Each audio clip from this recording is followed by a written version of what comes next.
Britain should follow the example of Canada and stand up to the EU in the same way Ottawa did during the turbot war in the 90s, unearthed reports suggest. Before the negotiations on a future trade deal between the UK and Brussels even started, the French government made it clear to the EU's chief negotiator Michel Barnier that he had to push for stronger commitments on regulatory alignments and access to UK fishing waters in return for maintaining free trade. Ever since the 2016 EU referendum, French President Emmanuel Macron has been championing the bloc's fisheries demands. In 2018, he suggested that if the UK was unwilling to compromise in negotiations on fishing, then talks on a wider trade deal would have been slow. And in February, the Frenchman claimed he was willing to put up a fight over the issue. Despite Mr. Macron's hardline stance, the UK insists any fishing agreement must be separate from the trade deal, with access negotiated annually in a similar fashion to Norway's agreement with the bloc.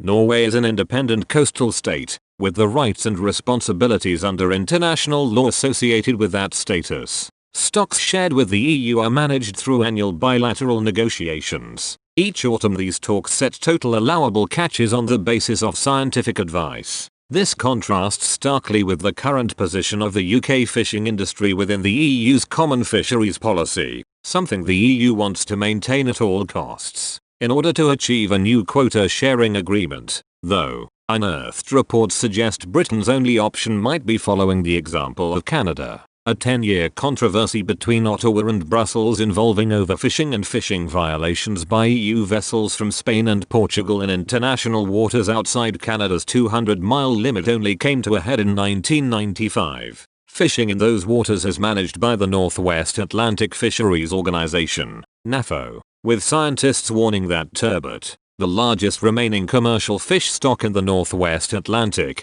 was overfished. NAFO established a total allowable catch and quotas for the 1995 fishing season. However, responding to pressures from Spain and Portugal, the EU objected to its quota and adopted a much higher one, precipitating the turbot war with Canada. On the 9th of March, 1995, Canadian officials from the Canadian Fisheries Patrol vessel Cape Roger boarded the Spanish fishing trawler Esti from Galicia in international waters 220 nautical miles off Canada's east coast baseline after firing .350 caliber machine gun bursts over its bow. They arrested the trawler's crew, then forced the Esti to a Canadian harbour. According to 2014 book Fishing for a Solution, Canada's fisheries relations with the European Union. It was thanks to Canadian Prime Minister Jean Chrétien's government that the EU finally backed down. The authors Donald Barry, Bob Applebaum and Earl Wiseman wrote, the Canadian government kept up its pressure on the EU.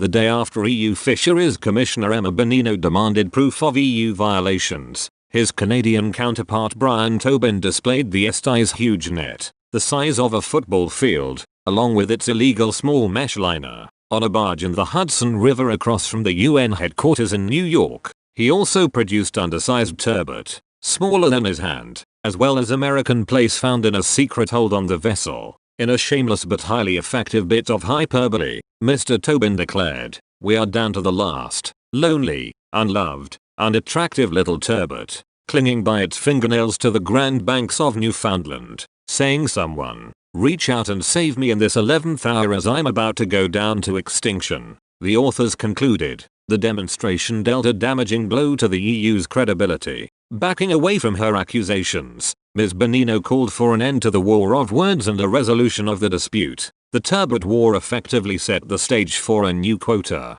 sharing agreement and tougher conservation and enforcement rules to deter fishing violations.